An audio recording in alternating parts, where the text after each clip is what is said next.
Hi friends, today I will be teaching you Shuddha Saveri, which is Analekara.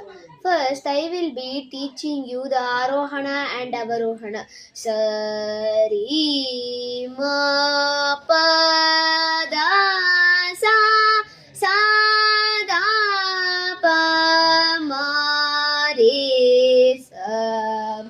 So sing along.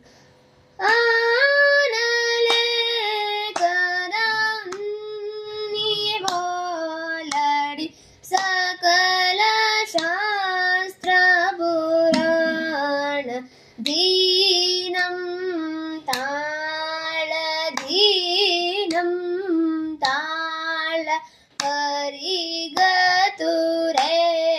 ರೇ ಆ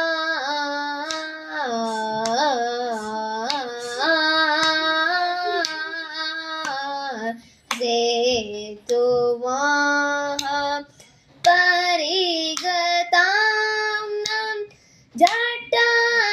जटाजूट सकल शास्त्र पुराण दीनं ताळ दीनं ताळ परिग